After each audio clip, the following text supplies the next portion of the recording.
All right, welcome everybody to the Tuesday, April 28th, 2026 meeting of the Board of County Commissioners in our business meeting. Let us all please come to order. And to begin, I'd invite up Reverend Jason Vandeveer for the purpose of giving our invocation today. Reverend. Heavenly Father, we just come before you this afternoon, and Lord, we are in awe that, Lord, that you think of us. Who are we, Lord, that you should think of us, the one who dwells in eternity, who has created all things, and yet you do. You tell us to come boldly to your throne of grace and to ask for help, Lord, and we depend on you. We ask for wisdom. We ask for mercy, your grace to continue to be poured out. We ask for wisdom in all affairs, great and small. And truly, Lord, before you, they are all rather small, but Lord, they matter in the lives of people. And so we pray. We pray for our government. We lift up our leaders as you call us to, and as it is our privilege. We especially give you this time. We ask for clarity. We ask for direction. And Lord, for your will to be accomplished. We love you, Lord. We thank you. We praise you in Jesus' name. Amen. Amen.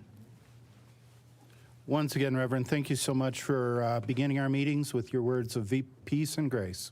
Very much appreciated. If everyone will please rise and join me in the Pledge of Allegiance. I pledge allegiance to the flag of the United States of America and to the republic for which it stands, one nation under God, indivisible, with liberty and justice for all.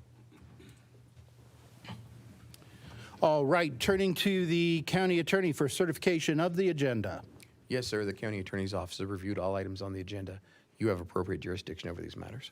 Thank you, Counselor. Commissioners, do we have any disclosures for any items on this agenda? I have none, Mr. Chair. Thank you. No, sir. Nor do I. Thank you, gentlemen.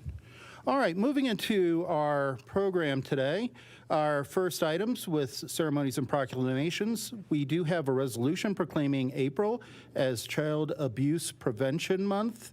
And I guess we will hear from Nicole Adams, Assistant Director of Protection Programs. Director Adams, please come on up, and you have a resolution for us.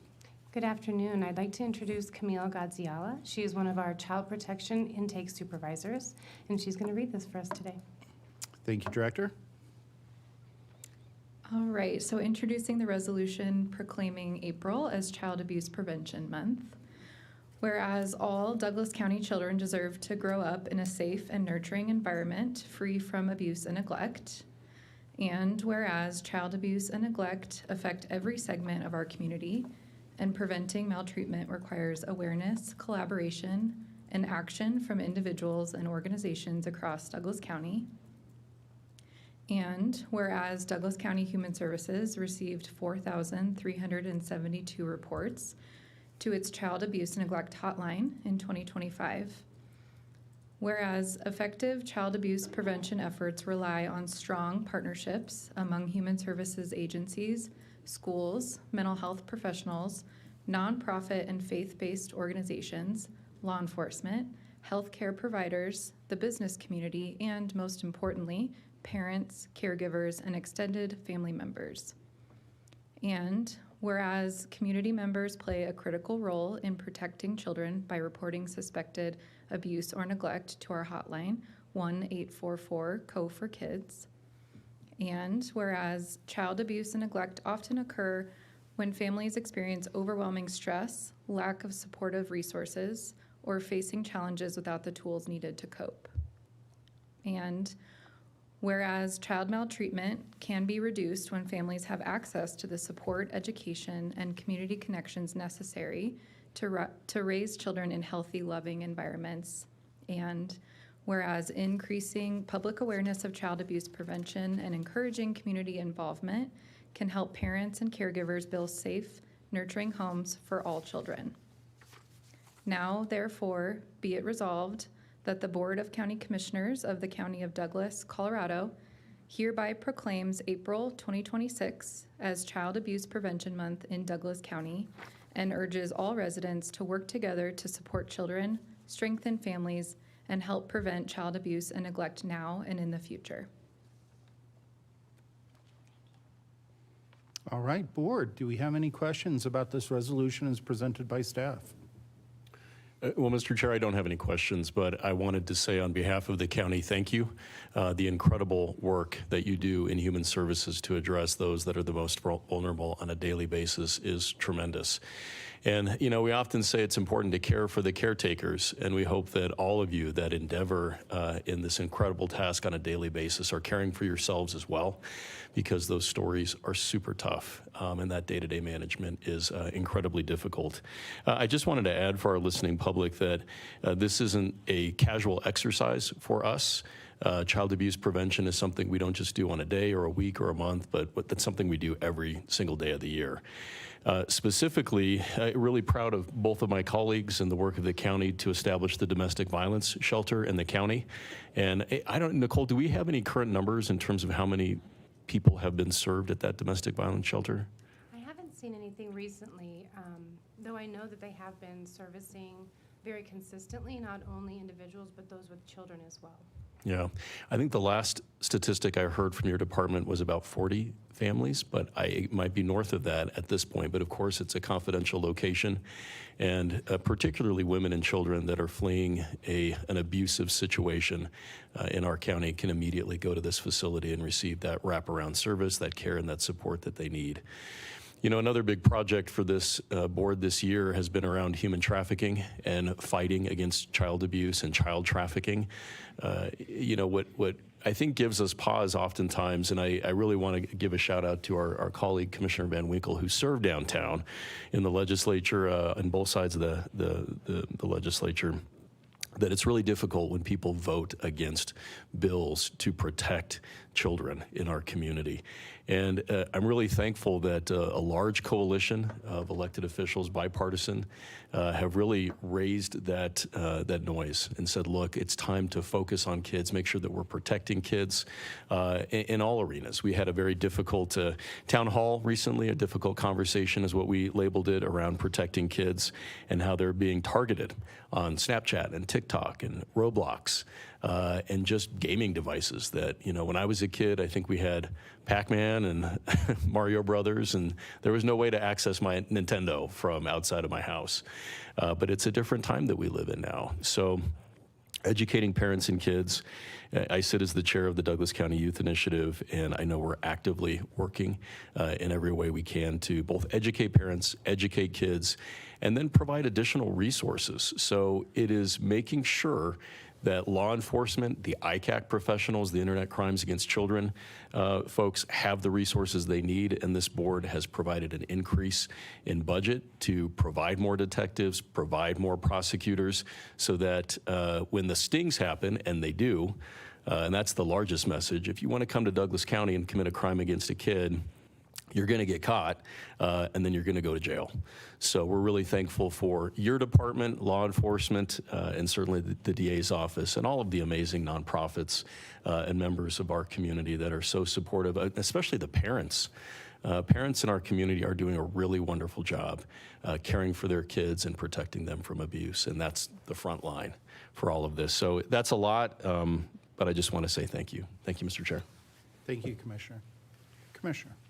Well, thank you, Mr. Chair, and thank you, Commissioner Lade. I don't want to repeat anything you said, but this is clearly something that it's not just a resolution that we offer randomly once a year to proclaim a month. It's something that is a priority for all of us, and something that we are incredibly active on is protecting the vulnerable, protecting those, especially women and children that are in dangerous situations and in need escape and need to reroute their life in a way that is life-changing. And we're there, you are there, you're there on the front lines. So first, let me thank you. Thank you for everything you do on a daily basis, both of you. Raising awareness is a big part of it, and that's what we're doing at this very moment. Raising awareness of the issue, raising awareness of the hotline too that you mentioned. We should repeat that a couple times today, I would hope, at least one more time, the hotline to protect kids. But It's something that we focus on a daily basis. Abe mentioned the specific programs. Overall, our county budget remained flat year over year, but underneath the total flatness, which is a pretty stark contrast to a place like Arapahoe County that grew 17, almost 18% year over year. Underneath that flat budget, it's not, everything didn't remain flat. We shifted a lot of resources away from certain areas and put them directly into helping distressed women and children, helping the ICAP program within the new 23rd Judicial District, helping our Sheriff's Office and the Battered Women's Shelter and other that is amazing for both families, for pets.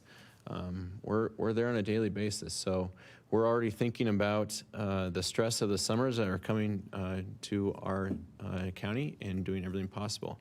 With that, I would say,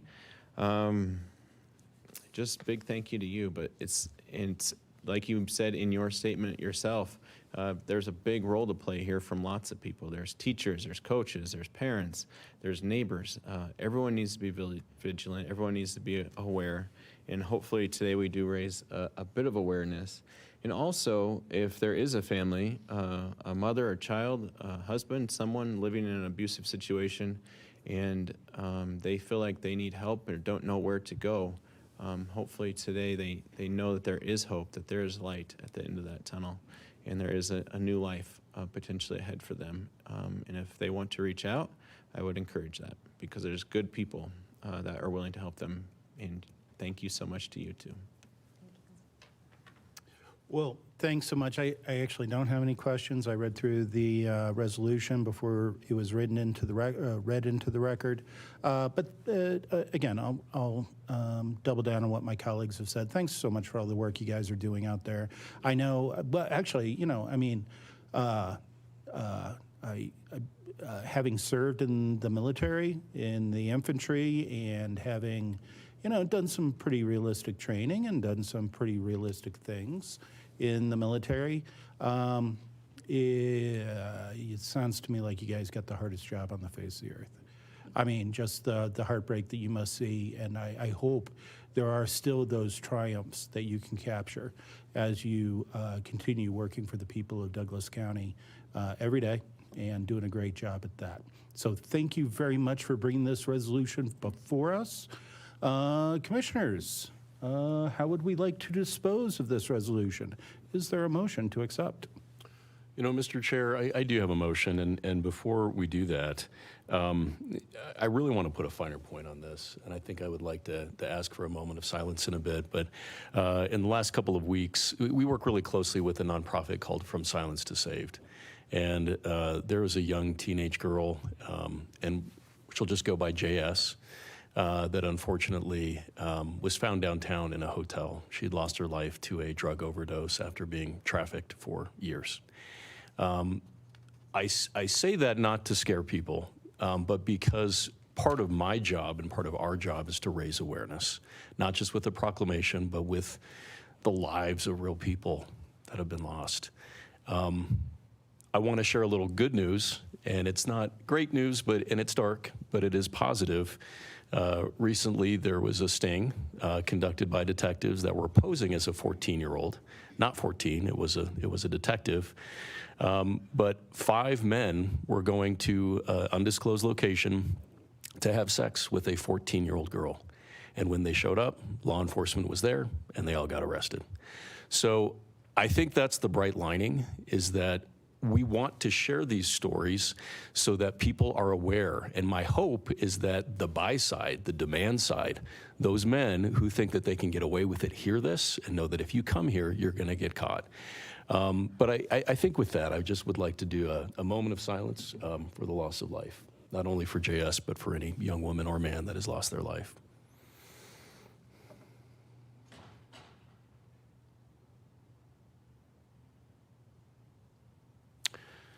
All right, thank you for that. And Mr. Chair, if it pleases the board, I will make a motion proclaiming April as Child Abuse Prevention Month. Second the motion. Excellent. There is a motion and a second. Further discussion? All in favor, say aye. Aye. Aye. That resolution is adopted. Thank you all. Thank you, Nicole. Appreciate it, Director. Our next item up is recognition of retired Planning Commissioner Stephen Allen from the Planning Department. And so, Janelle, come on up. Jeanette, come on up. Good afternoon. I'm here to kind of introduce Stephen Allen before you formally recognize him. He was appointed to the Planning Commission in 2023 and served through the completion of his term and into February 2026. For those of you that maybe don't know, the Planning Commission is obviously an important component of the county's land use review process, making formal recommendations to the board on rezonings, subdivisions, and other types of development applications. Their hearings serve as an initial clearinghouse for public comment, which often translates into some very long evenings of public testimony and applicant rebuttal. The Planning Commission also takes action on all location and extent applications, and is the keeper of the county's comprehensive master plan, which is arguably one of the county's most important guidance documents. So during Commissioner Allen's term of service, the Planning Commission heard approximately 150 land use applications. Commissioner Allen himself attended a total of 51 public hearings, which we counted, 51. And as the board members know, that involves hours and hours of time, not just participating in those hearings, but reviewing and sifting through hundreds of pages of staff report materials each month. From a personal standpoint and just as a general observer of the Planning Commission over the years, I have always appreciated Commissioner Allen's thorough and reasoned perspective on land use applications. He is not afraid to offer an opposing viewpoint and to make tough decisions and recommendations on a wide variety of projects that come before him. He was always respectful of staff, applicants, and the public, and as I got to see more of him, he brought a lot of humor to our gatherings too, especially in the pre-meetings. Another final observation I think that demonstrates that he goes above and beyond is that even when his term was over at the end of 2025, he chose to continue to serve into 2026 so that he could complete the Planning Commission's review and adoption of the Transportation Master Plan. So with that, I will turn it back to the board for comments and special recognition of Mr. Allen. Commissioner Allen. And board, before we have our say, I've been told that Commissioner Allen would also like to say a few words. Commissioner, if you could, please. Even though that is against my better judgment, knowing you are an actual educated and trained attorney. You know, it feels very different on this side of the podium. I do have a few words, and so if you would bear with me for a few moments, I would appreciate it. Chairman, commissioners, and honored guests, it is a privilege to stand before you today, and I'm deeply grateful to the Douglas County Board of County Commissioners for this Hall of Fame recognition. To be acknowledged for contributions to a community that I care so deeply about is both humbling and meaningful. Thank you for your leadership, your service, and your continued commitment to keeping Douglas County one of the most exceptional places in Colorado. Public service at its core is about stewardship of resources, of trust, and of the future. My journey in that service has been shaped by opportunities to work alongside dedicated leaders, engaged residents, and professionals who all share a commitment to doing what is right for this community. In 2010, I had the opportunity to represent the City of Castle Pines at the Douglas County Partnership Finance Work Session. At the time, we faced significant statewide ballot proposals, Amendment 60 and 61 and Proposition 101, that posed serious challenges to local government funding and services.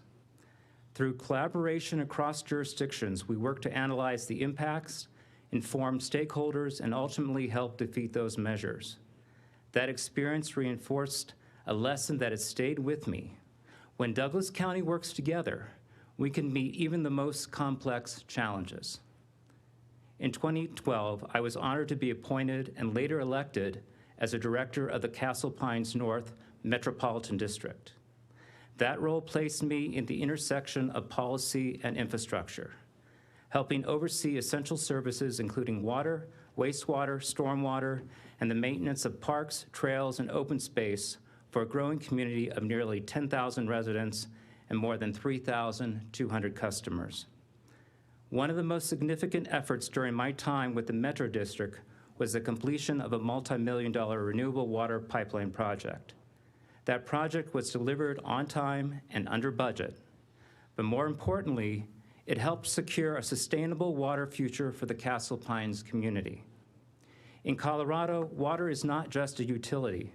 It is a long-term responsibility, and one that requires careful planning and regional cooperation. My work also extended into the economic and public safety arenas. As a member of the Board of Directors of the Douglas County Business Alliance, I collaborated with fellow board members and stakeholders to analyze legislation and advocate for pro-business, free market policies during the 2014 legislative session. At the same time, my interest in public safety led me to volunteer with the Douglas County Sheriff's Office on the Public Safety Advisory Committee. There, I was selected to serve on a committee addressing the emerging challenges surrounding medical marijuana legislation. Working alongside law enforcement and community leaders, I drafted joint resolutions to support proactive enforcement and thoughtful regulation. Those efforts contributed to broader awareness and ultimately helped shape local policy decisions, including the county's decision to prohibit commercial marijuana operations. More recently, in 2023, I was honored to be appointed to the Douglas County Planning Commission. In that role, I have had the opportunity to see firsthand how growth and preservation must be carefully balanced. One case stands out to me is the Twin Mesa Metropolitan District request involving portions of Twin Oaks Road and Clark Circle. The request reflected what makes rural Douglas County special: neighbors and public servants working together with a shared commitment to preserve the character of their community. Through the Twin Mesa Service Plan approved in 2024, residents, Planning Commission staff, and county leadership collaborated thoughtfully to respond to significant changes brought by the Crystal Valley Interchange and the Dawson Trails development. Together, they recognized that traffic on roads like Twin Oaks could increase more than tenfold, from just over 150 trips per day to nearly 2,000, transforming quiet rural roadways into unintended thoroughfares. Rather than accept that outcome, this partnership produced a balanced, practical solution: limited road vacations to allow for carefully designed traffic control measures, included gated access and emergency vehicle accommodations, while preserving essential utility easements. These steps honor both public safety and private property rights, ensuring that residents can continue to enjoy the rural lifestyle that has defined these neighborhoods for generations. This was not just a land use decision. It was a demonstration of collaboration at its best. It was grounded in data, informed by local knowledge, and guided by a shared commitment to preserving the character and integrity of the community. It is exactly the kind of outcome that defines Douglas County. In many ways, Douglas County is unique. There is a shared set of values among its elected officials and community leaders: a commitment to responsible governance, individual liberty, and local control. That alignment fosters a level of cooperation that allows us to tackle challenges more effectively and plan for the future with clarity and purpose. The partnership of Douglas County governments is a strong example of that cooperation. I believe there is an opportunity to make even stronger by expanding participation to include special districts. These districts, particularly those responsible for water, play a critical role in serving our communities. Water is one of Colorado's most valuable and limited resources, and addressing its challenges requires a regional approach. By bringing special districts more fully into the partnership, we can enhance collaboration, share expertise, and ensure that we are making decisions that serve not just individual jurisdictions, but the long-term interests of Douglas County as a whole. This recognition today is deeply appreciated, but it is also shared with the many individuals I have had the privilege to work alongside: fellow board members, county staff, business leaders, law enforcement professionals, and engaged citizens who give of their time and energy for this community. And most importantly, I want to thank my family. Their support and encouragement has made it possible for me to serve, and I'm grateful for the sacrifices they have made along the way. And I will add that my wife, Jill, is here today, and I'm very glad that she can share this time with me. Douglas County's success is no accident. It is a result of people who care, who engage, and who are willing to work together for the greater good. It has been one of the great honors of my life to contribute to that effort. Thank you again to the Board of County Commissioners for this recognition, and thank you for all your dedication to this extraordinary community. Thank you. All right, thank you, Commissioner. And see, I told you he was going to work out. You didn't get here soon enough. Otherwise, we would have had 3 votes on it. But Stephen, it's been a real pleasure to have you as one of our planning commissioners. And, you know, I want to thank you, before my colleagues have an opportunity to say anything, for your leadership. I mean, you made a big mark on the Planning Commission. And in my opinion, you will be missed. Thank you for your service to your neighbors here in Douglas County. Thank you, Commissioner. Commissioners, do we have any other comments pertaining to this recognition? Yes, Mr. Chairman, and it's just truly such an honor to take time out of the schedule to honor you today after all the time you've given us and to the county and to the people of Douglas County. I think I first met you, I don't know, I was a kid. Certainly didn't have a gray I beard. think you're running for the House of Representatives. I was running for the House of Representatives and was one of the younger members, if I recall, in the House of Representatives. And you, in that capacity, I think almost every time I've interacted with you over the years, which has been many, has been you, not in your professional capacity as a trusted member of the bar and a lawyer, guiding people through that process, but in your volunteer capacity, not just with the Planning Commission, but your volunteer capacity in, I don't even know the number of titles you've held, and have not been compensated for them in any financial means whatsoever, but I can think of several voluntary positions that you've held over the years, including, and maybe one of the most important, which is the Planning Commission. And that's what we're here today to recognize you for, is your work on that, because your work there, you have truly helped shape Douglas County what it is today. We are an incredibly fast-growing county. We were back when you joined the Planning Commission, we are now, but we tried to do it with the most thought possible and keeping to our historical roots as a county at the same time. And that's where you mentioned the master plan, helping to form the master plan that we have today, the 2050 transportation plan, in all those hearings that you sat through that had several agenda items that have really formed Douglas County what it is today. Putting your fingerprints on those will leave a legacy, not just, it's not just what you've done, but those things will guide us into the future for decades to come, especially the master plan and the 2050. And of course, the value of water and everything. Really, you hold a steady hand and you're a visionary leader, and we wanted to recognize that today. But especially, this is an induction in the Hall of Fame. And one of the reasons for that is we want to preserve, well, one, to honor you, which is what we're here doing today, to make sure that you feel the gratitude of the county and the people for all of your hard work and all your volunteerism. But not just that, to say thank you to you, but to preserve that legacy going forward so that future planning commissioners can look back upon the Hall of Fame member of the Planning Commission who retired, and have kind of a guiding light as to what a strong, thoughtful planning commissioner could be, and kind of just be a North Star for the future of the Planning Commission.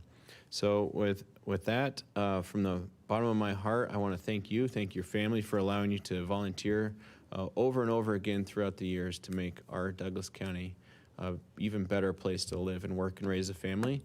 And I can't think of a whole lot of people that have had a real impact the way that you have. So congratulations on the induction to the Hall of Fame of Douglas County. We don't have very many members in it, but they are prominent members of our county, and you, of course, are chief among them, so thank you. Thank you, Commissioner. Well, I would echo those sentiments of my colleagues, and I'd like to first start by thanking our colleague, Commissioner Van Winkle, for his initiative around recognizing heroes in our community. That's something he brought to the county from his heart, and I think it's been really, well, it's serving our community well, because it's so important to recognize those among us that have truly made a difference. And, you know, Stephen, I think as a fellow attorney, I step back and I really want to say thank you. In our profession, we're trained to be critical thinkers, to be devoid of emotion, focused on reason, to be thoughtful, to parse through lots of information. And you think about what happens on planning commission. I was a planning commissioner for a little while. And you're digesting thousands of pages. You get a bag of salad before you come in here, maybe a pizza if you're lucky.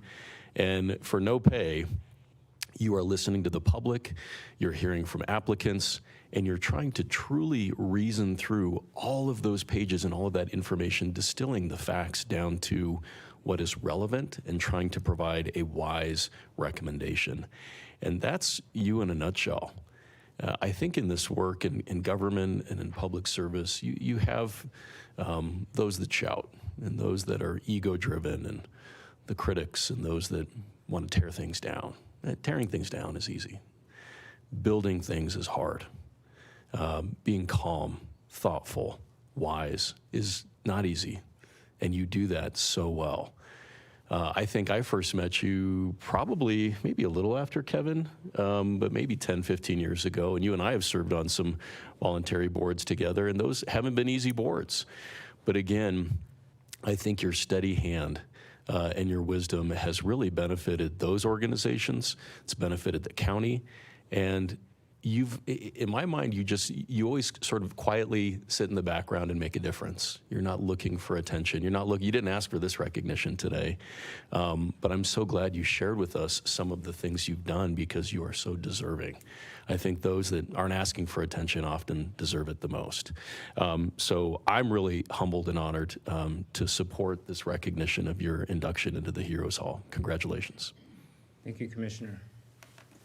So, Stephen, because you've been inducted in the Hall of Fame and need you to understand the terms, you will be subject to a yearly compensation of exactly 10 times your compensation as a planning commissioner, with the elimination of Monday evening meals. There are no more of those. Okay. So as long as you're doing the math I can properly. accept those terms. Well, in that case, I think we've already signed the certificate. Commissioners, will you join me out front to, and Stephen, please come forward and please bring your lovely wife. And I think we're going to capture the moment in a photo. And to clarify for the public, I think that salary is like, what, 0 times 10, you're saying? So about 0? Dude, don't, he might say no. You might figure that out. Stop it. Okay.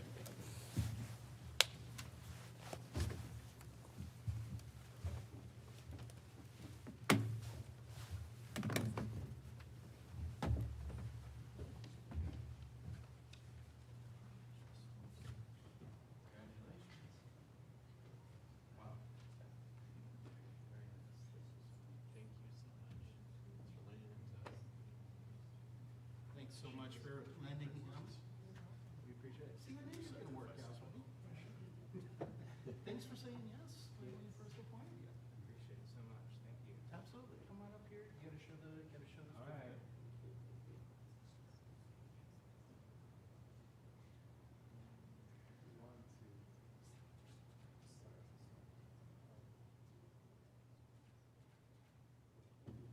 So I think I have you both beat up, because the first time I met Stephen was when John said, I got to volunteer for the color committee.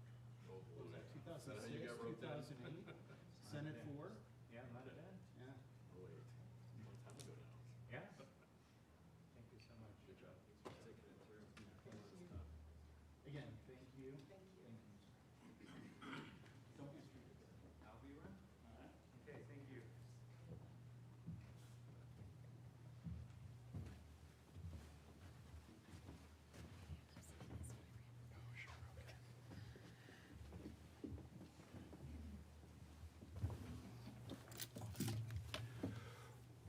Well, continuing in the vein of gratitude and recognition, our next item is employee recognition for motor vehicle trainer Leslie Irwin. Emily Wren, Deputy Director of Motor Vehicles, presenting.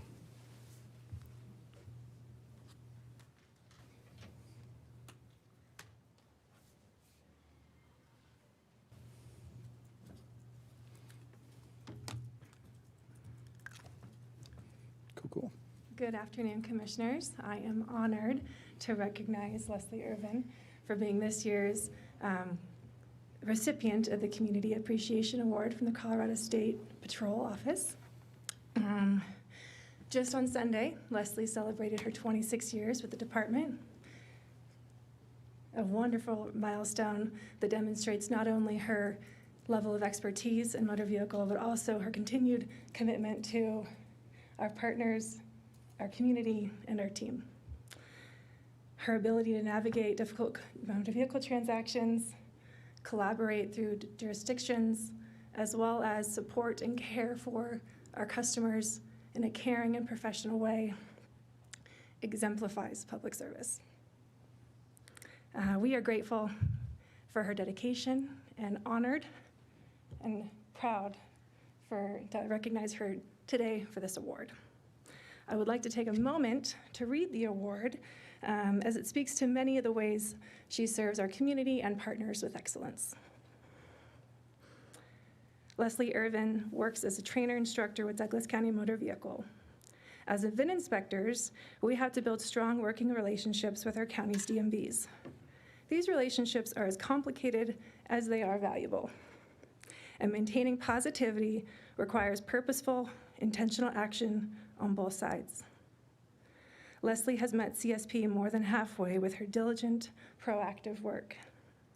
She is an expert on state titling requirements and processes, and she uses her expertise to build bridges between customers and VIN inspectors. For example, paperwork correction. Despite sounding mundane, it represents one of the greatest inefficiencies in the titling process. When a VIN inspector makes a mistake and a customer presents invalid paperwork to the DMV, the normal process involves the DMV sending the customer back to the VIN inspector for new paperwork, which requires another appointment. Then the VIN inspector sends the customer back to the DMV with corrected paperwork, which requires another appointment. Instead of robotically following the procedure, Leslie often contacts the VIN inspector directly, requesting correct paperwork via email. As such, she shortens a day or weeks-long process, and more importantly, mitigates unnecessary frustration and wasted time for the customers and the VIN inspector. This award honors Leslie Irvine's dedication, professionalism, and measurable impact on our success. With us today is Leslie's supervisor, Carissa, as well as her daughter, Heather, and her brother, Don. I just wanted to take this minute and say that what Emily was able to just read from this award from Colorado State Patrol is just a snapshot into what she does on a daily basis. She found herself working frontline transactions again today to support one of our offices. And when I asked her how it was going, she said, well, I only gave out my email once today. It's not something you see in our line of work. As everybody in this room knows, sometimes the DMV gets a bad rap. But it's people like Leslie who have touched not only our community members, but the members of our staff in a way that makes coming to the Douglas County DMV a different experience. So it was so exciting to see, get the email that they would like to honor her, and then to be able to talk about her again today has been just an amazing opportunity because, again, 26 years of Leslie being able to support our community members as well as distill that amongst our staff is just more invaluable than I can articulate. So I want to thank you guys for taking this moment, and I want to thank Leslie for continuing to give out her email and make those connections. Leslie, we'd love to hear from you. Wow. So I was very honored to get this award. Was not anticipating anything like that. I love my job. I started out as the class clown for motor vehicle, and I've held every position possible for motor V, but training is that's my niche. I found my home. And I only have a few more years till I retire, but now I don't even know if I want to. I want to stay. So I made my daughter apply, so she now works for Motor V, and maybe she can just pick up where I take off. But this is by far the most, it's the best job I've ever had in my life. Helping our citizens, collaborating with all the different departments, it's just been wonderful. I love it. So thank you. Commissioners, comments? Well, thank you, Mr. Chair, and I'm sensing a theme today, and that's unsung heroes. Elected officials, we don't need more attention or recognition. The reality is that what you have done over 26 years quietly in the background, the thousands and thousands of people that you've served in our community, it's meaningful. I always say that you all are the vice president of first impressions, right? You're the first people that a lot of new residents encounter when they come to Douglas County.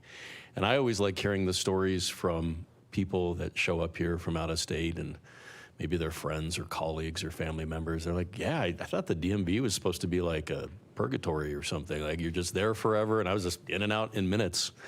And I always hear that. I hear that all the time. And so you're leaving such a great first impression. And the fact that you've done training tells me that you have provided so many more of our Douglas County employees with that necessary skill set to do exactly what you've done all these years. So congratulations on the special recognition. Thank you. Yeah. And I'll echo those comments. Thank you so much for being here today. The State Patrol recognition is a high honor, and we wanted to reflect that here before the whole Douglas County community. I often hear, like Commissioner Layden just said, I hear all the time actually from people who visit our motor vehicle department, and they're from Denver, California, fill in the blank elsewhere, and they are shocked. I never actually get statements anymore of like, oh, this is a terrible place. In fact, quite the opposite. Everyone is incredibly impressed by the efficiency, the accuracy, the kindness, and that comes from the trainers. The trainers like you, it ripples through to all of Douglas County. So when someone leaves with a smile, which is often the case, thank you, because clearly you played a big role in that. Before this job, I worked in the state and would just hear horror stories about the software systems and the difficulties. And of course, there's difficulties with difficult customers as they come in, and it sounds like you've handled it with incredible grace and gotten through all of it very well, so that the Douglas County resident is better off today because of all your work and all the employees that you have helped train. So thank you so much. Thank you. I couldn't have done it without our leadership, head and above any other county for sure. They're the best. Well, the good news is, if you're a trainer, you're part of that leadership solution too. So great job. Unlike my colleagues, when I talk to my neighbors about their visits to DMV, they usually say, not bad. But if you think about it, that's actually high praise, because I haven't heard of anybody saying they wanted to go catch a few beers down at the DMV anytime recently. So the bottom line is, I think you have been a part of that solution that has been built this really great service here in the county. And, isn't that what we're all shooting for? Isn't that what we're all working towards? So obviously, you've been a part of that. You've got your bosses saying nice things about you, so that's always a good start. But the bottom line is, again, we hear it from our residents all the time. The things that should be in America today, one of those big pain points you must see every year. Here in Douglas County, it's not bad. Well, that's pretty darn good. So, well done. I would ask you, do you have any other coworkers here with you today? My brother and my daughter. Okay, we'll get your brother and your daughter down here, because we have a certificate to present to you, and we'd like to capture it with a photo for you guys. Okay, thank you. And you can even ask your bosses to come up if you want. All right, well, let's go.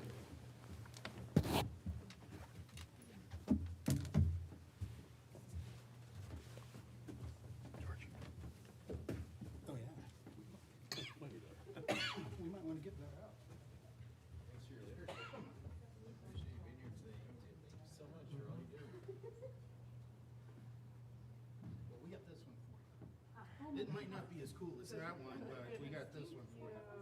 Thank you very much. Leslie. Appreciate it. No. We got a white one. Kids, we need a white one.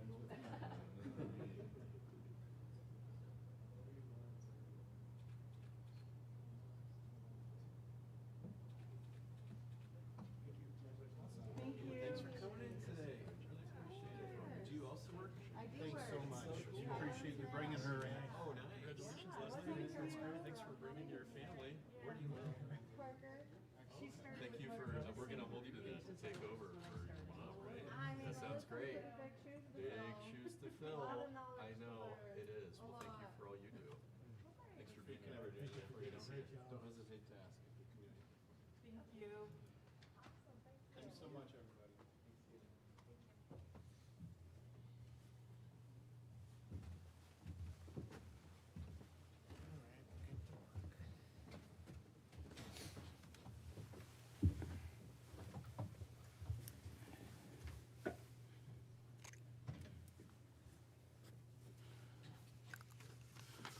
All right, as my colleague just said, as we were coming up, time to get to work. Although that's some pretty nice work to express appreciation. Our next item is the consent agenda.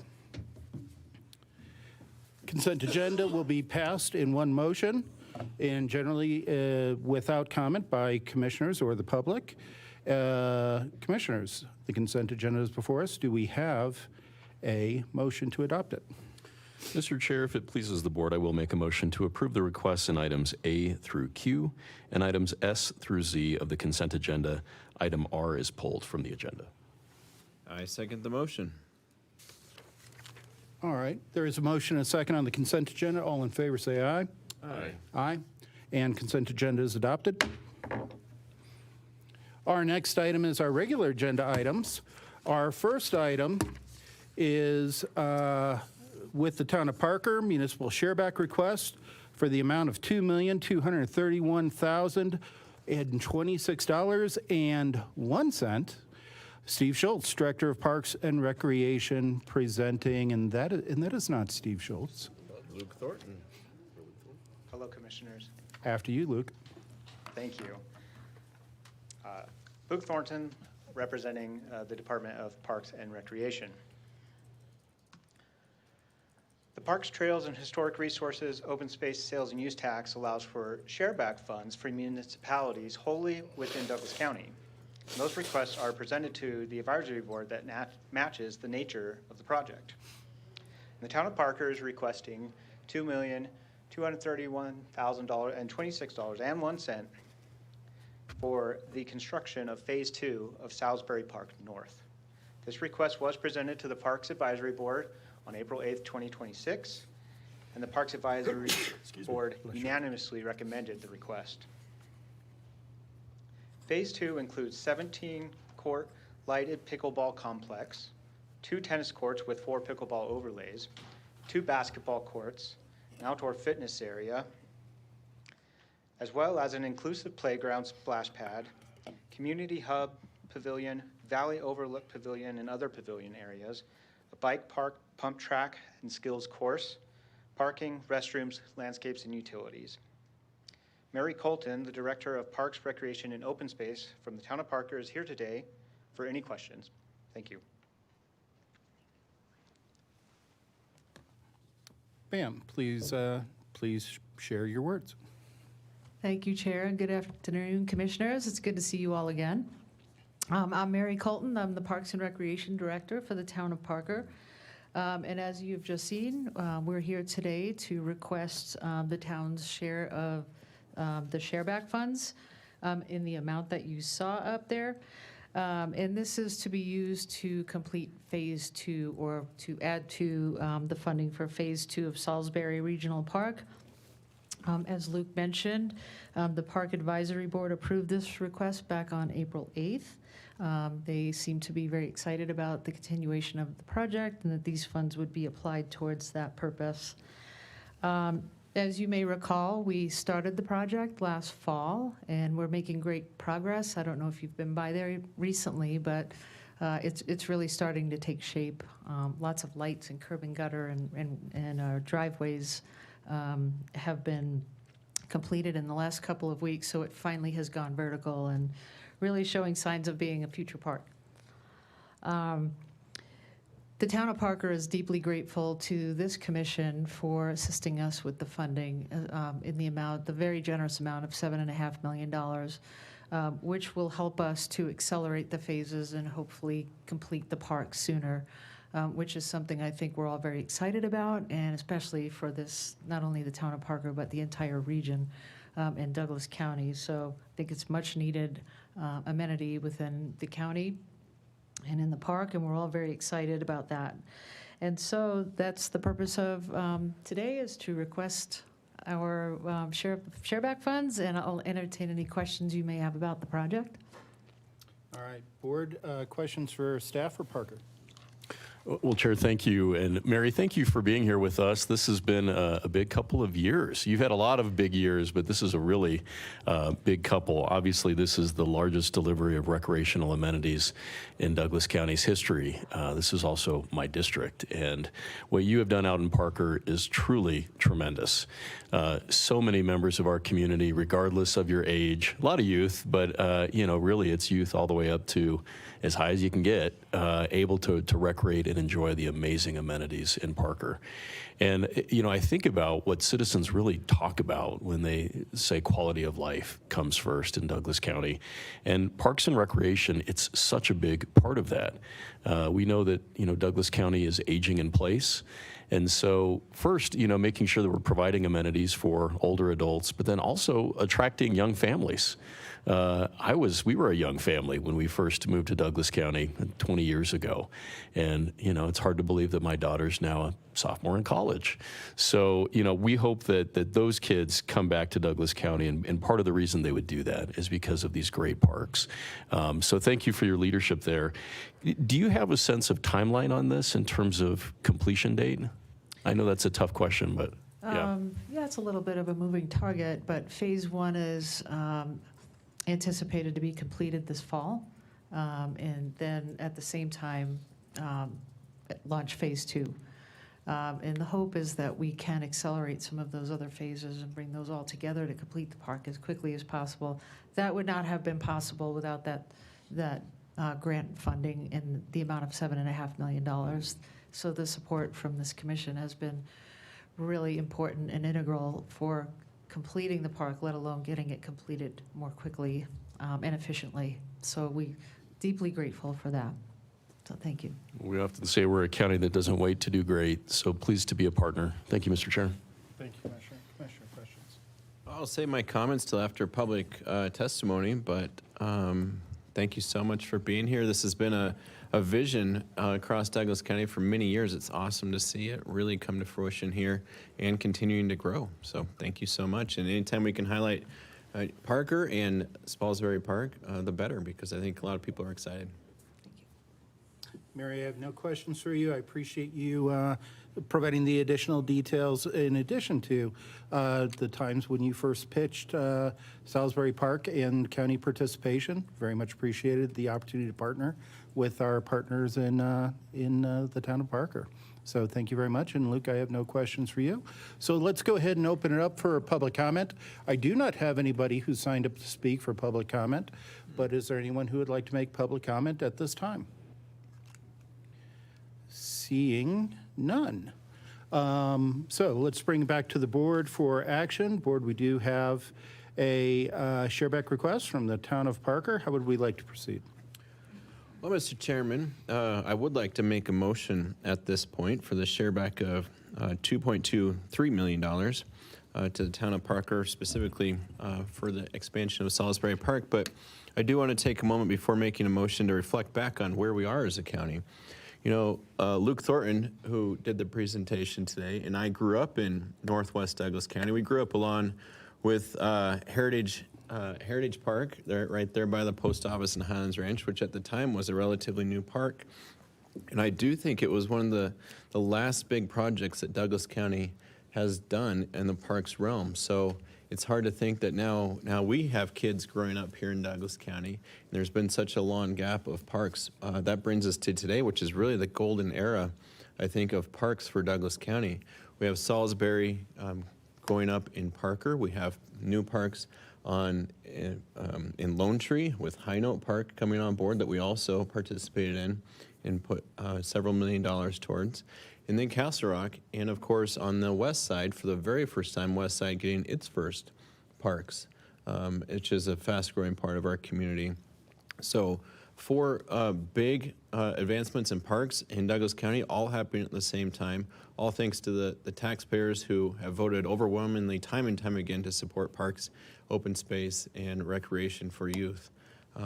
And so, Mr. Chairman, I think it's a good day, and glad Parker could be here to celebrate with us, and glad that we are on board with the $7.5 million and then today's share back request. So, Mr.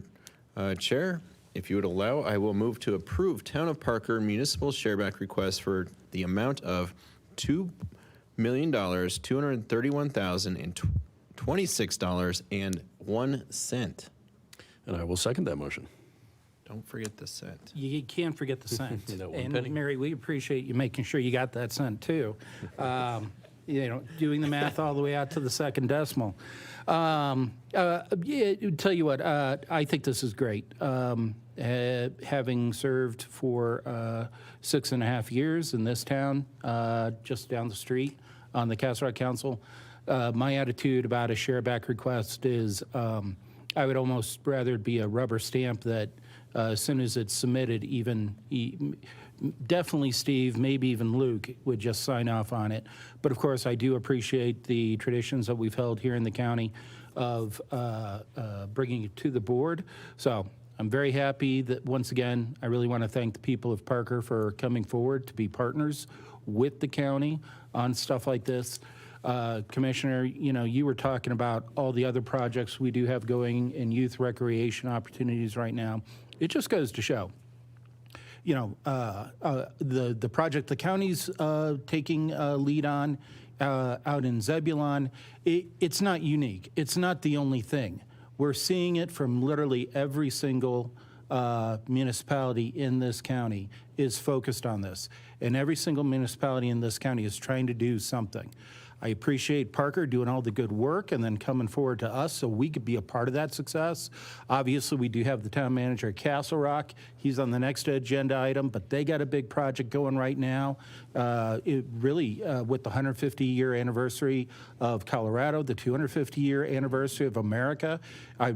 Dave, I remember full well during your interview saying you wanted to do something like that, and I think none of us on council liked it at the time. But you're doing it right now. And of course, Commissioner, in your town of Lone Tree, the High Note project, which I think you're going to be speaking at the groundbreaking of tomorrow. I believe you're right. Yeah. So, again, this isn't a one-off. It's not just Parker having this crazy idea to build ball fields for kids. It's not just the county doing the Zebulon project. It's everybody in this county. This is where the focus is. I very much appreciate, once again, I'm just gonna keep saying it. Thank you to the town of Parker for giving us the opportunity to partner with you guys and do this great work for the next generation. So I think I just spoke in favor of the motion. Commissioners, would you like to speak in favor of the motion? I already did. I think you did. All right. If there is no further discussion, there is a motion and a second. All in favor say aye. Aye. Aye. And the request is granted. Our next item up is an intergovernmental agreement between the town of Castle Rock and Douglas County regarding cost sharing to establish the Link on Demand pilot program. Ryan Arthur, Community Programs Coordinator, presenting for staff.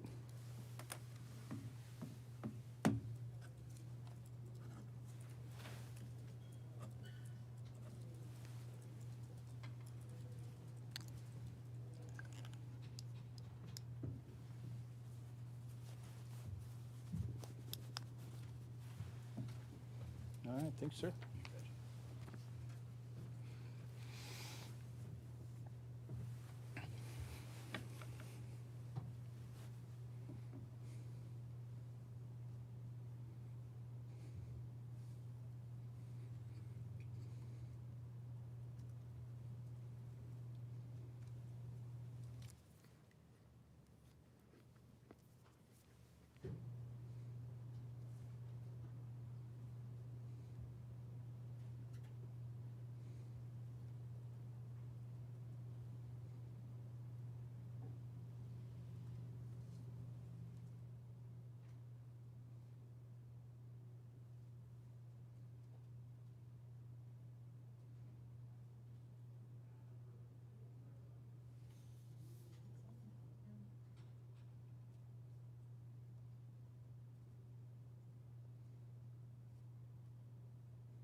representing the Department of Community Services.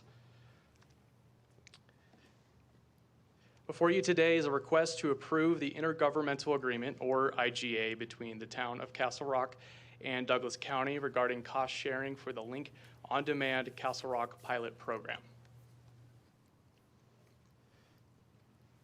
In 2025, Douglas County expanded the City of Lone Tree's Link program into Highlands Ranch in response to recommendations made in Douglas County's integrated transit and multimodal study.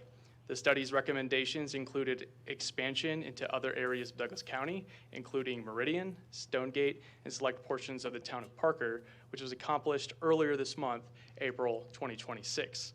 The next phase includes expansion into the town of Castle Rock.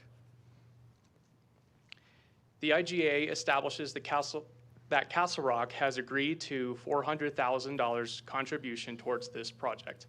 This represents a 20% shared investment with the county of the $2 million to operate Link within their jurisdiction.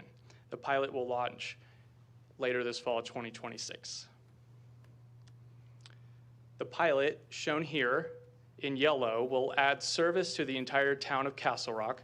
Service includes regional connections to shopping, employment, and healthcare centers, is ADA accessible, and provides connections to the City of Lone Tree, which acts as a central hub for the total Link On-Demand service area. Staff recommends approval of the Intergovernmental Agreement, or IGA, between the town of Castle Rock and Douglas County regarding cost sharing for the Link On-Demand Castle Rock pilot program. And that's the end of my presentation, and also like to recognize Dave Corliss, town manager for the town of Castle Rock, is also here. All right, thank you. Appreciate it, Ryan. We'd be happy to hear from the town manager of the town of Castle Rock. Sir, if you have any comments, please come and share. My only comment would be Please, to the microphone if you could, manager. Commissioners, I'd be happy to respond to any questions that you have. Town Council unanimously approved the IGA. They unanimously approved the necessary budget amendment for 2026 to accomplish this, and appreciate the work from Mr. Clark and others on staff, Mr. Garcia, in moving this forward. And obviously your work is appreciated on this as well. So I'm happy to respond to any questions. Want to be respectful of your time. All right, thank you, Mr. Corliss. Board, any questions for Mr. Corliss or staff? I don't have any questions, Mr. Chair, but very excited to have you both before us today, and tremendous thanks and appreciation to the town of Castle Rock. You know, it wasn't too long ago that we were seeing this really significant need around transportation, particularly with those that have mobility challenges, people in the IDD community, and seniors. Our chair did a wonderful job with the Older Adults Initiative and really doing a pretty significant tour talking to seniors throughout Douglas County to find out what the biggest need was. And I think what we heard loud and clear, in addition to a few other things, was transportation, transportation, transportation. So really glad that we were able to have the conversation around what might be a solution to addressing this problem in Douglas County, and really talking about this amazing, successful program in Lone Tree that has had a 10-year anniversary of being really successful about providing that first and last mile in and around Lone Tree. Fast forward to today, and we're thankful again that Parker has signed on to this project, Highlands Ranch has signed on, and now Castle Rock, meaning that pretty much anyone in Douglas County can now get that ride wherever they need to go. And I know more areas of interest are going to continue to come online, even west of Highlands Ranch, we hope, and then other areas that are not incorporated. But it's a really exciting time. And one of the reasons for that is a pretty important statistic. So independent research regarding on-demand transit services show that communities are seeing approximately $4 in economic and social value for every $1 invested. So that's a 4-time return on the dollars that we're seeing going into this program. And we're seeing that, the value increases from mobility, reduced transportation barriers, improved access to jobs, healthcare, shopping, and local businesses, and then fewer single occupancy vehicle trips on our roads. So for Douglas County, that means a projected $25 million in community impact from a planned $6 million investment in 2026. I love that. That's great return on investment. And I think as a conservative county that always tries to budget in a way that is thoughtful around every penny, seeing that massive return is so wonderful. So Castle Rock coming on board as one of the big dogs in our county, probably the big dog. Don't tell Parker I said that. But it's really a big deal. So again, congrats to your council. We know from Rand's great research, and Rand has just done such a wonderful job on this program, that people are going to Park Meadows, King Soopers, Walmart. We hope now they're going to go to the outlets and continue to shop more. Of course, we get a lot of revenue through sales tax revenue. We always try to return taxes back to citizens and cut those as much as we can, but people often ask, I was at a Metro Area County Commissioners meeting, and two commissioners from counties I won't name leaned over and sort of did the theater whisper of, how is Douglas County paying for this? And I just interjected and said, look, it's paying for itself. The sales tax revenue that's being generated through this program will fund it going forward, and hopefully even greater additional revenue as a result of those trips. So really thankful for this. I also want to add that I think for those older adults that need critical health care, life-saving medications from their pharmacist, but maybe can't drive. They don't have the eyesight or the mobility capabilities to be able to drive. I think it's going to be pretty life-saving for those folks. So again, huge thanks to the town manager and town of Castle Rock. Thank you, Chair. Thank you, Commissioner. Commissioner. Well, thank you, Mr. Chair, and I'll just save my comments until after public testimony. I know this is a project that we've been working on for quite some time, and so I look forward to hearing from the public.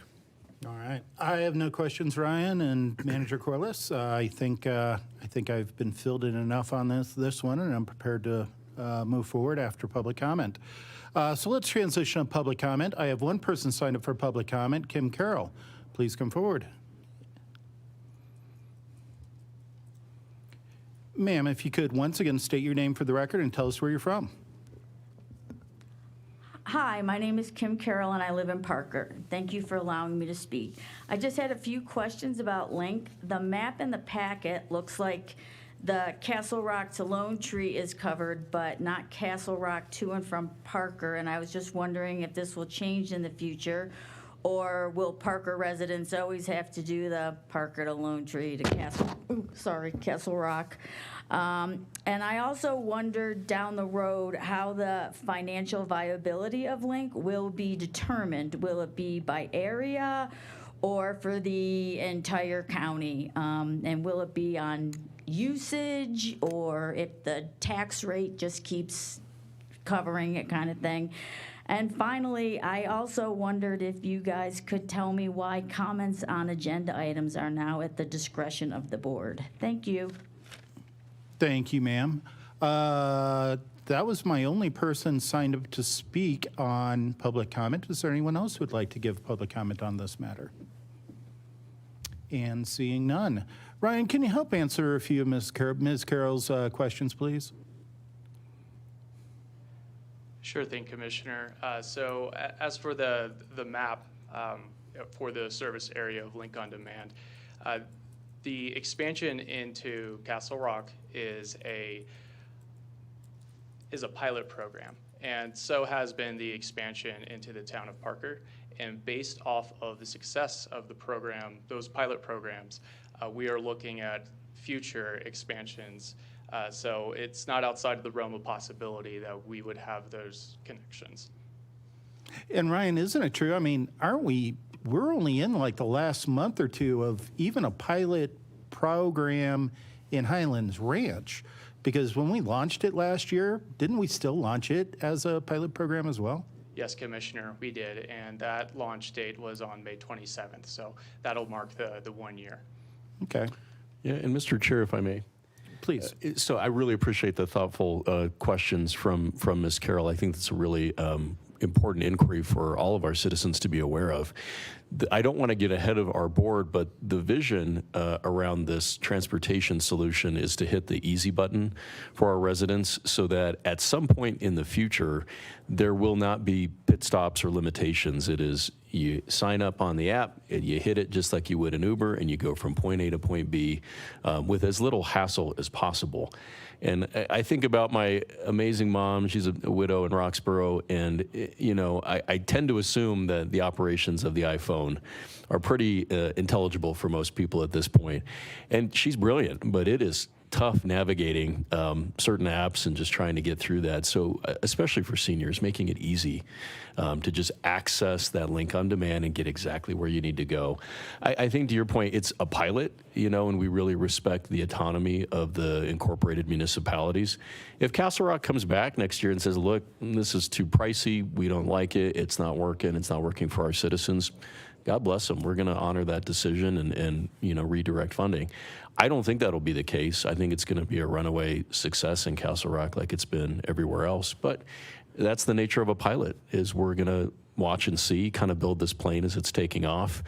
But the biggest vision that I think I would love to cast with the support of this board, if they're open to it, is that anyone, anywhere in the county can have access to the service and have no stops in between. When I book a flight, I usually hit that nonstop button on Orbitz. I think we want those nonstop trips throughout Douglas County if we can. And then ensuring that service is actually 24/7. I know we have some time limitations right now, but that does take resources. It does take time. And I'd be interested to hear from the people of Douglas County, all of the cities and the unincorporated areas, if they like Link and if they want to see us expand it. So I think we're in pilot mode right now. Mr. Chair? Thank you, Commissioner. Commissioner, any comments, to the either remarks from staff or citizen comment? Yeah, and I think just prior to a motion being made, I do think, a lot of people don't like change, and it makes folks nervous. It makes me as an elected official nervous when I first hear about changing things. But the idea of continuing in the old ways of just throwing money at massive fixed route bus routes, the big smelly buses that are mostly empty, at least in my neighborhoods of Highlands Ranch, and don't get you anywhere near your house where you actually need it. Throwing the money at that in the old way of doing things just isn't efficient. It's not wise. I think governments, not just Douglas County, but all across the state and nation, need to be smarter and more agile. Need to meet people where they are. Flexible transit means just that. It means if someone calls and it's a senior or someone with an developmental disability or a handicap, that vehicle will come and meet them right where they are. They don't have to fill out tons of forms. They don't have to prove that they're below or above a certain income level. They can just call and it's right there. As far as the costs, it does cost money. It's something that Lone Tree was able to do by themselves for 10 years. And they were able to show how important it is to the economy within just Lone Tree alone. And it's something I don't think we want to do completely alone.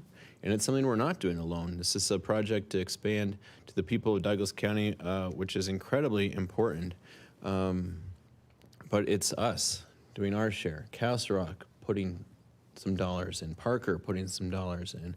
It's working with our Denver Regional Council of Governments and perhaps even with the federal government so that no one municipality is really paying too big of a share for this. And then, as you said, we'll be able to get those returns because we know from the facts of the matter of expanding the first link of Highlands Ranch, link from Lone Tree into Highlands Ranch and vice versa, that it has led to an uptick of shopping. It's led to an increase of folks being able to make their medical appointments more reliably and easily.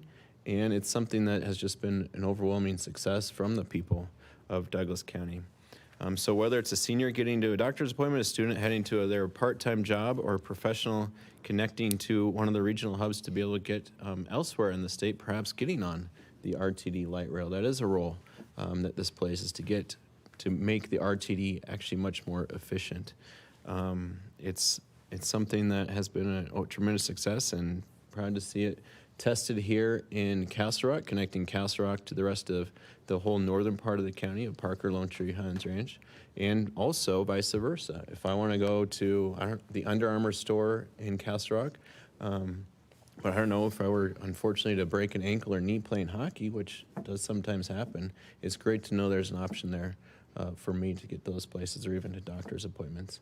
Especially seniors at Windcrest have been incredibly praiseworthy of being able to get out of the Windcrest community, not have to rely on a big, smelly RTD bus that's from the days of old, and be able to get that point A to point B. Transit is incredibly important. So that is all I have to say about that. Thank you, Mr. Chair. I appreciate it. I want to answer Ms. Carroll's question, a couple of Ms. Carroll's questions. So yes, I do want us to explore a direct link between Parker and Castle Rock. Obviously, we're rolling this out in stages between our private partners with VIA and then just how we're trying to put together the financing on this project. I guess we had to go to that higher level of math than just simple 2 + 2. But it is my stated goal, and staff is aware of it. I've already let them know. Colleagues, I guess I'm letting you know now that when we conclude the year pilot with Castle Rock, I do have confidence that the people of Castle Rock will adopt this with the same vigor as the people of Highlands Ranch and Lone Tree. That, yeah, I do want us to get a direct connect going. One of the things that made it difficult to do that now, though, right now, is not all of the town of Parker is included in the coverage area in this pilot project, because part of the financing is we're trying to work out financing from RTD. We're doing RTD a favor because we're taking service requirements off of them, saving them money, and in my opinion, delivering superior service as a transportation solution. And so Southern Parker, portions of Southern Parker are actually not included right now. Our hope is that once we conclude the current pilot with the town of Parker next year, yeah, we can include all of Parker in it. We can work out our financing based on how we are recovering some we're recovering data that is allowing us to then go out and work with RTD and recover some funds, work with DRCOG, the Denver Regional Council of Governments. And then, of course, with Castle Rock, we're exploring the fact that Castle Rock is now, it's called a UZA, a urban zoned area by the feds. And so that's different because up until now, Castle Rock and all of Douglas County has been a part of the Denver UZA.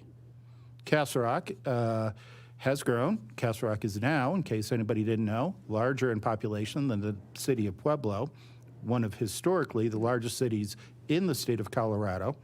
And so the feds have recognized that by making Castle Rock its own UZA. That can afford revenue opportunities as well, that can underwrite the costs to operate via the link here in Castle Rock. Once we go through that, we got our financing together. 95,000 people have taken rides in Highlands Ranch. Highlands Ranch has a population of about 100,000 people. Now, if you're like me and you're practicing bad Greeley Public School math in your head, you're saying, what are those other 5,000 people that we need to get to ride? Of course, it's not quite like that. Some people use Link often. I'm sure there's some of your neighbors, Commissioner, who haven't used Link at all yet. But yeah, let's go find those 5,000 other rides, because that's a real statement. We haven't even done a year, and we're almost equal to the number of rides as the population of Highlands Ranch. I have great confidence that the people of Castle Rock will see benefits here. We have always struggled in the town of Castle Rock, and once again, I'm hearkening back to my time on the Castle Rock Council. We've always struggled in Castle Rock to provide transportation for those who have mobility concerns. And we do a lot. We do a lot through the senior center. That doesn't go away, by the way. And yet, I think this is that superior solution really for everybody in the town of Castle Rock. So, Do I need to make a motion here, guys, or would you one of you guys like to make a motion? Mr. Chair, if it pleases the board, I'll make a motion to approve an intergovernmental agreement between the town of Castle Rock and Douglas County regarding cost sharing to establish the Link on Demand pilot program, and I wish to speak in favor of the motion. I will second the motion and also wish to speak in favor. Commissioner Layden. Thank you, Mr. Chair. I think you made some really good points, both of you, and I would just add that, you know, I don't want to speak for RTD, but I think we've heard from RTD that they need a win. This is a win. We have some great representatives from Douglas County on that RTD board. In leadership. And a great opportunity for them to not do it the old way, to Commissioner Van Winkle's point, but invest in something that'll have a great return. Castle Rock was probably wise enough not to participate in some of those fee structures with RTD. And I know for years in my district, Parker has asked us to try to work with RTD to get some return on investment, and it's been pretty brutal. So this is a chance to have a really wonderful win-win. I want to make sure we're emphasizing that point too, that Commissioner Teal made. 4.9 out of 5 stars, 95,000 rides. Now that's not 95,000 riders, that's 95,000 rides. But to have that level of support from the citizens is really significant. So we want to listen and want to adapt quickly where there is that continued demand. I think the final issue that is really important to emphasize is this isn't just government doing a government program. This is a public-private partnership. We are partnering with the private sector. This is a partnership with VIA, which is a rideshare service that's doing a wonderful job providing vehicles and making sure that we're getting these vehicles out. So it's a public-private partnership. I just want to make sure that the public is aware of that. Thank you, Mr. Chair. Thank you, Commissioner. Commissioner Van Winkle. Thank you, Mr. Chair. We hear from residents so often, whether it's a pothole or an issue of trying to get from point A to point B. That's why I think we invest so much in transportation, and we saw it through the Santa Fe corridor. Even before I became a county commissioner, that construction started and completed in my very first year, and I've heard wonderful things about that. People of Douglas County understand that their time is valuable, and they let us know that all the time.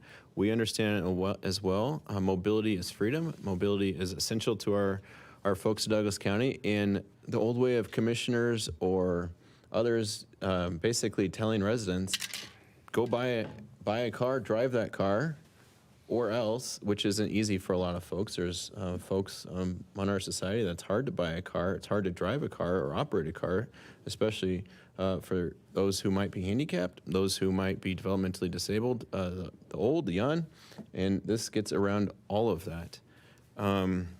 We're not just telling our citizens go buy and drive a car or wait for a big bus that is probably miles away from your home and may or may not come on time or may not be safe. This is point to point. It's a new way of investing dollars away from the old model to a model that is really from your front porch to wherever you're going, whether that's the Castle Rock outlets, the Park Meadows Mall, Target, Walmart, or to Skyview Hospital, UC Health, Children's Hospital. Proud to support it today. Thank you, Commissioners. Well, I'm going to speak in favor of the motion. I think this is the right way to go. Yeah, in 2005, there was a very thinner guy named George Teal standing on a corner outside the outlet mall with a sign. I swear to God, the sign said, "Out of RTD, vote yes." And that was like one of my very first public activism roles since getting out of the Army, because there was no politics practice as an Army officer. And so I was a part of kicking RTD out of Castle Rock with my own little part holding a sign by the outlet mall. But the bottom line is, I did not think that RTD was the right answer for Castle Rock then. I do not think it's the right answer for Castle Rock now. What is the right answer? The right answer is Link. I don't think it's just the right answer for Castle Rock. Obviously, we've had several votes. We've extended Link out of Lone Tree in this last year since you joined us, Commissioner. I think that's the right answer for mobility in Douglas County for those who can't drive for themselves and even for those who can. And for all those watching this in Castle Rock, I always have the joke, there could be a nuclear war, there could be a nuclear holocaust that burns right up to the edge of the town limits of Castle Rock, and there's still going to be somebody driving around Castle Rock saying, I can't find anywhere to park. So the bottom line is, this is a good parking solution for the people of Castle Rock. Not sure about the rest of the county, but Castle Rock, I think it's a great parking solution. So, Commissioners, we do have a motion and a second. We have all three spoke in favor of the motion. Is there further discussion? All in favor, say aye. Aye. Aye. And the intergovernmental agreement between the town of Castle Rock and Douglas County passes.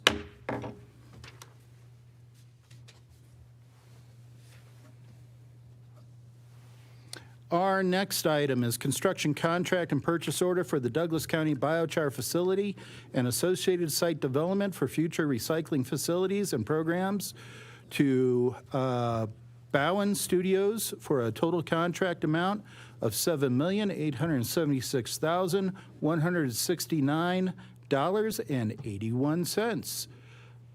And that looks like Dan presenting for staff. Good afternoon, Commissioners. Dan Roberts, Assistant Director of Public Works for Operations. I'm just a warm-up act. Tim Hallmark is the headliner today. So we want to provide information and background to today's request to the Board of County Commissioners. The Douglas County Biochar and Waste Diversion Facility, which you can see on the screen in an artist's rendering, will be a one-stop shop for waste that is often difficult to remove.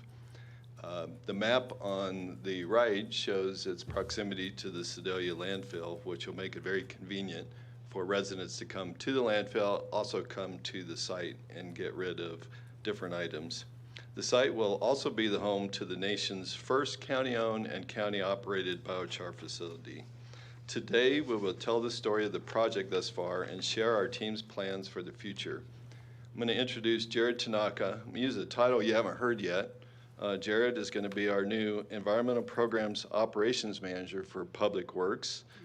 He will be in charge of the program for the biochar and the waste diversion facility, and he's going to talk about the need for the program. Thank you, Dan. Yes, my name is Jared Tanaka. Thank you for having me. So the need to remove liability biomass was first identified by the Wildfire Action Collaborative in 2023. The need is to remove this material from forests before it becomes a liability in terms of wildfire, and the need to process low value to no value material was identified, and the answer was identified as biochar. The only way that we were able to find a way to turn that liability into an asset.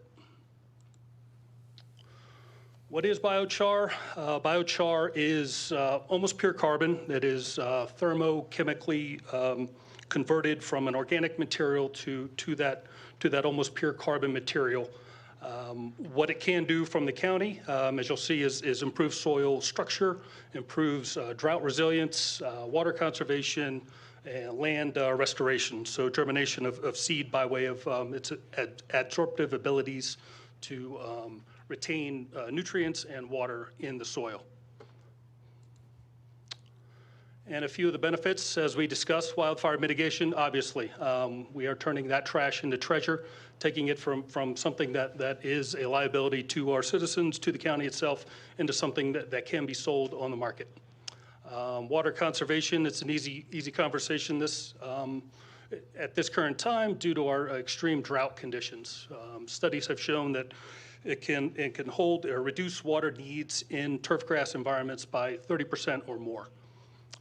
From my perspective, as an environmental regulator, the water quality piece resonates with me. One study out of Delaware shows an 84% reduction in stormwater volume from flood events. So flood attenuation can be addressed by use of biochar, as we're seeing.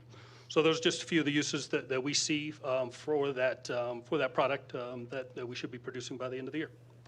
Next is Holly Carroll. With the establishment of a biochar processing facility being identified as the preferred solution to the lack of local processing outlets, staff worked quickly to meet the challenge. A suitable site was located and experienced vendors were engaged who manufacture pyrolyzers, which are used to create biochar. In July 2025, the board took a major step forward by approving $3 million in funding to enable the acquisition of this specialized large-scale equipment that transforms unmerchantable wood into a versatile, revenue-generating product. At the same time, the board approved a property lease agreement securing a long-term, highly desirable location. The very next day, a groundbreaking ceremony was held to celebrate what will be the first in the nation county-owned and operated biochar facility. Together, these actions established the foundational infrastructure and the project needed to move from planning into implementation. In the 5 months to follow, staff built upon the unique and significant opportunity to accelerate the creation of a centralized waste diversion site co-located with the biochar facility. And in December of the same year, the county finalized and approved its operational model for the integrated service site. This model brings multiple residential waste-related services together into a single location, creating efficiency and convenience for our residents. It also realizes cost savings by consolidating existing programs and eliminating redundancies. So throughout 2025, the county did a lot of community engagement. Sarah Packard, to my left, is from the Communications and Community Engagement team. This has been one of her significant projects. A lot of newsroom articles were published, a lot of emails were sent out. The amount of energy around this has been tremendous from the public. A lot of posts to social media. On January 28, 2026, there was a public open house that was very well attended, a lot of excitement, a lot of energy in the room. You can see the pictures up here from that meeting. And we have a communications plan that we continue to roll out because a lot of this is really about educating the public about biochar.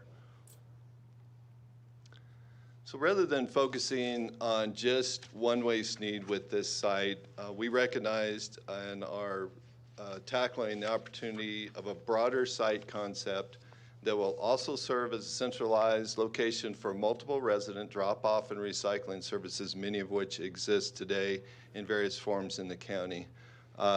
Right now, we have an active slash mulch and green yard waste program. Historically, it is only operated on Saturdays seasonally. So one of my colleagues, Shauna Potter, is in the room. Shauna has been one of those silent partners and silent heroes in the county that has volunteered really to run that program for over a decade.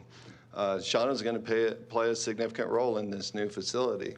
So we will be expanding that slash mulch and green yard waste program.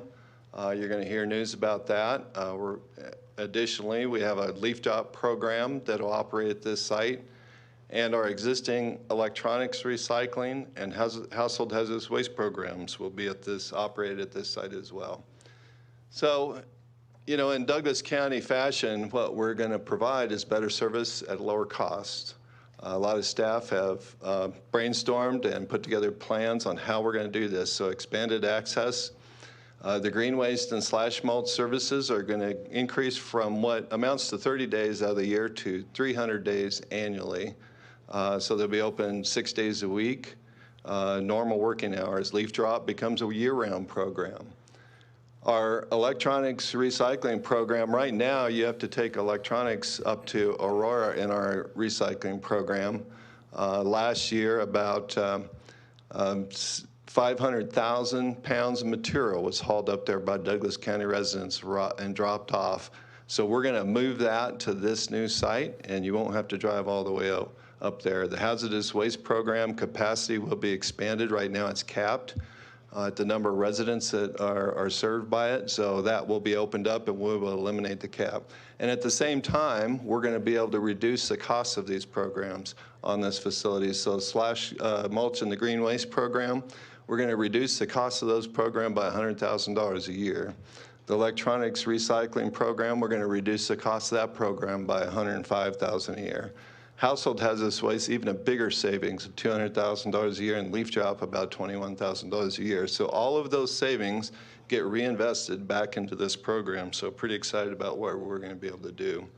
So this is just introducing what we're going to be talking, or what we're going to be calling this facility. It's going to be referred to as our new Douglas County Greenworks facility. So it's a very practical and real approach to making the world a better place. So not just buzzwords, not just tokens, but real life action plan that we're going to implement for Douglas County residents. So I want to introduce some key milestone dates as we roll this out. So in May 2026, the slash and green waste operations, this is a pretty big one for all of us because we hear about this all the time. We're going to expand this from 1 day a week on Saturday to 6 days a week operation. It'll be around the clock.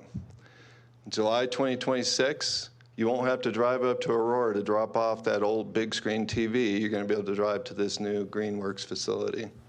August 2026, the household hazardous waste disposal program will open. In September 2026, the biochar facility will begin accepting feedstock. This facility initially will process 10,000 tons of logs on an annual basis, and that'll ramp up pretty quickly and double in capacity. So with that, the main event is going to come up and talk about the construction contract. Good afternoon, Commissioners. March of this year, we went out to bid seeking proposals for the site development and facility construction for biochar. March 30th, we received those bids back. Bond Studios was our lowest successful bidder by close to $1 million to the next closest competitor.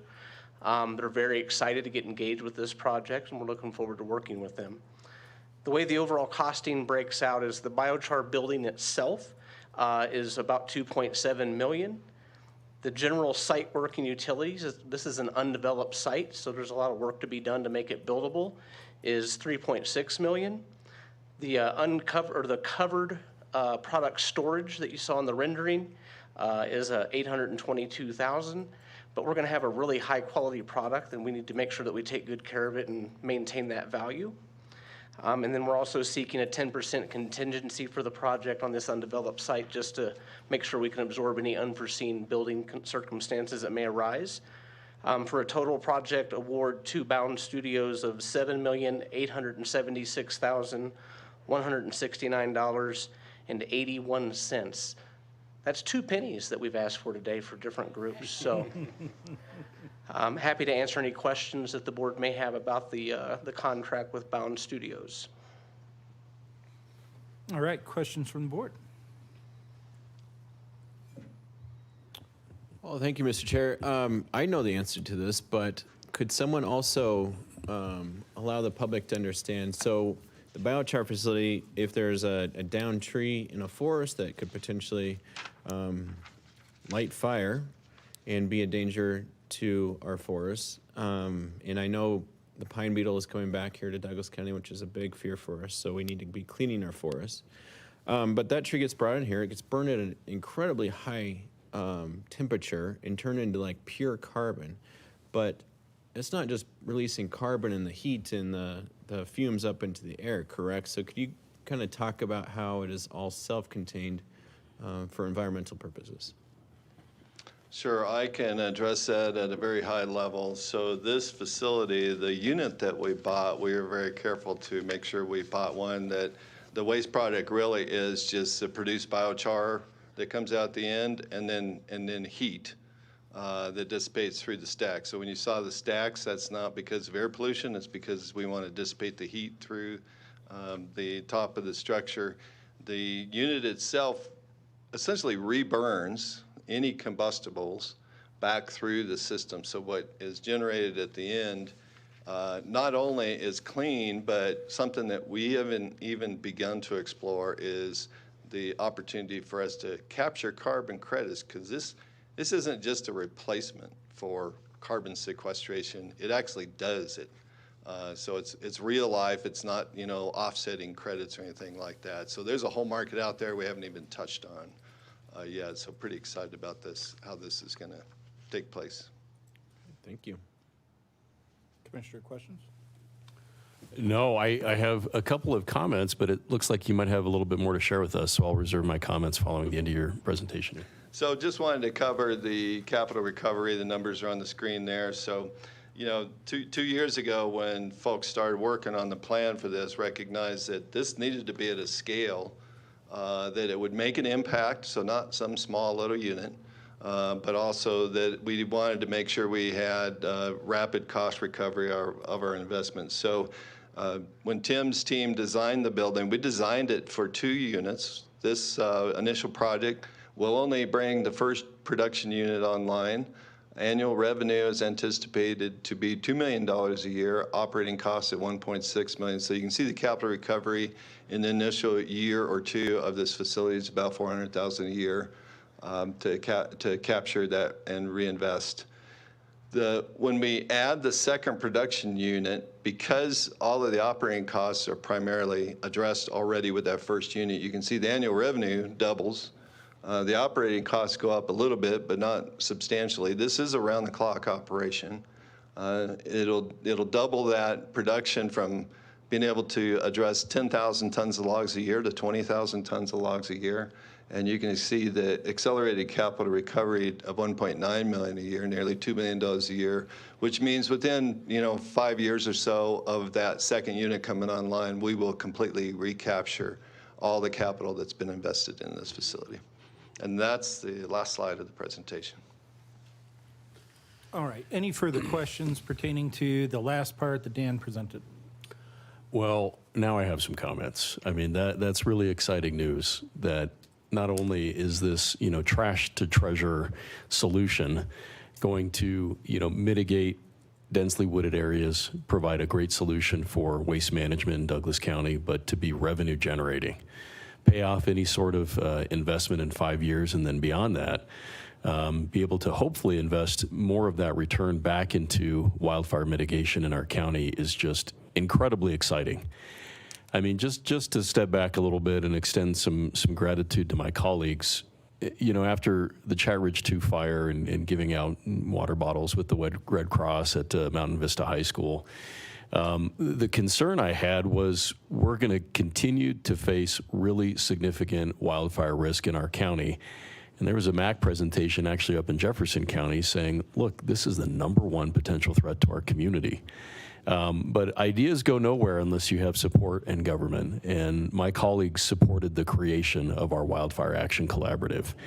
And you fast forward to today and having north of 40 professionals, local, state, federal partners that are subject matter experts, it really has led to so many of these great recommendations. Having the only dedicated county helicopter in the state of Colorado is a big deal. That came out of the WAC.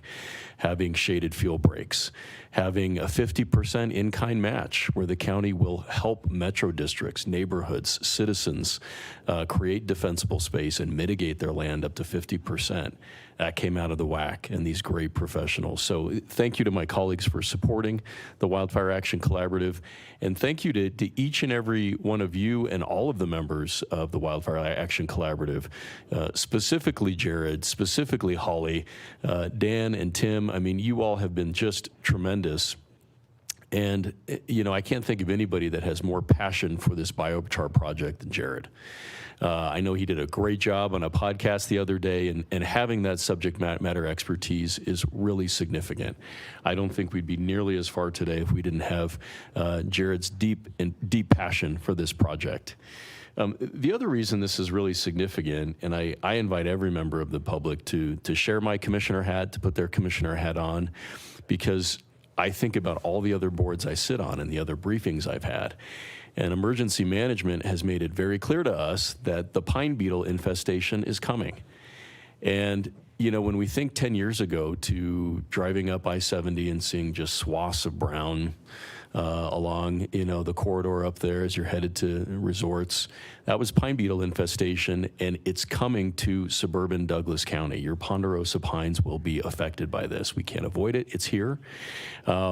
There are ways to maybe save a couple trees here and there with some treatments, but the reality is we're going to see a lot of brown trees, and what that means is dry kindling. So from a commissioner lens and a citizen lens, what we're doing with all of this is to try to create more defensible space. So the ideal hypothetical is a citizen takes advantage of this project. They use that 50% in-kind match, maybe their whole HOA does. They take all of that material to our biochar facility.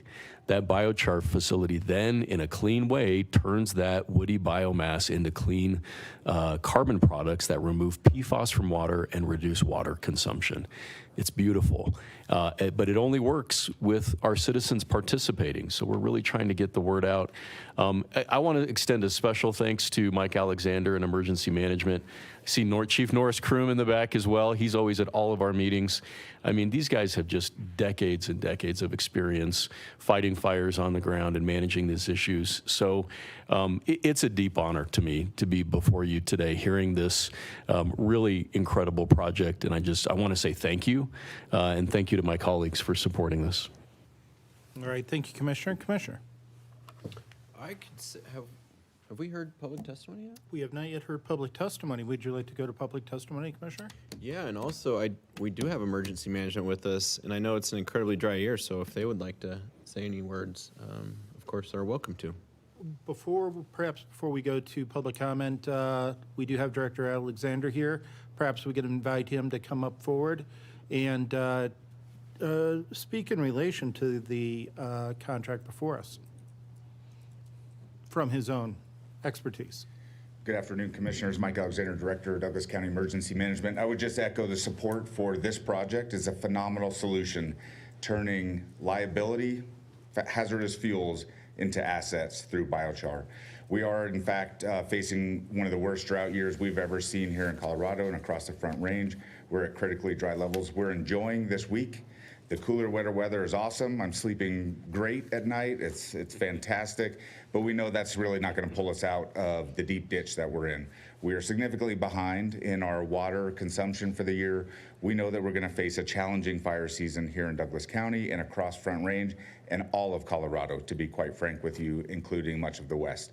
So our preparations that we've taken across the months and years leading up to this are of extreme value in investing in Helitack, investing in fire response, investing in pre-response mitigation activities, the cost share program, and biochar. All are industry-leading efforts to protect our citizens' lives, property, and welfare going forward. So I just appreciate all the support that you all offer, as well as Sheriff Weekly, in giving us the ability to bring these visions to reality.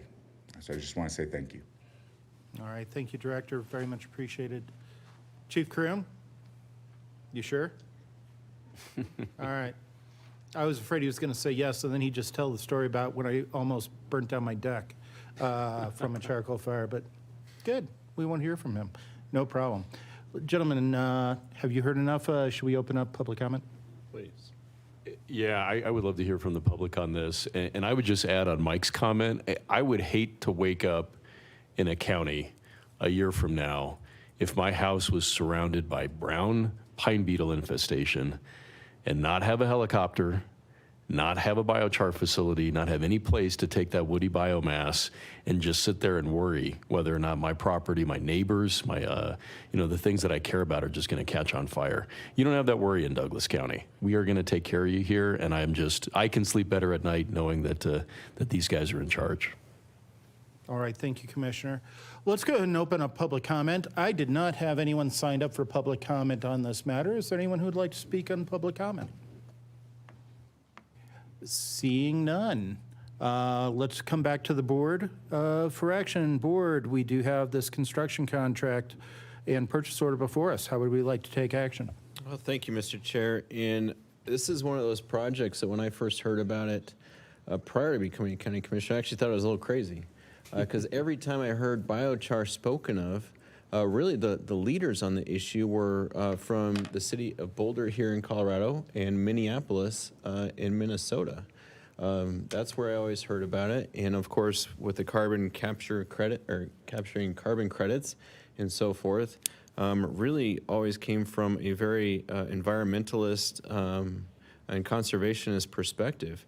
But digging into the issue, the vision for this coming out of the Wildfire Collaborative, all those experts that gathered right here in Douglas County, thanks to the commissioners who came before me, thanks to you two, the vision that came out of that is just incredible that we are here today on the verge of another pine beetle infestation, on the verge of another dry summer that we're about to embark on.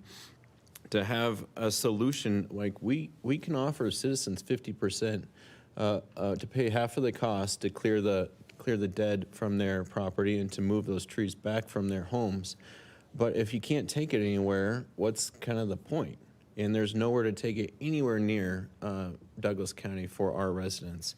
So to be able to go up into those forests to help prevent the forest fires from even starting, and then to be able to reduce water use on the flip side from the product that comes from it. Just incredible. And on top of it, it's revenue generating. We heard $4 million per year in revenues that will be coming back that will make this pay for itself very quickly.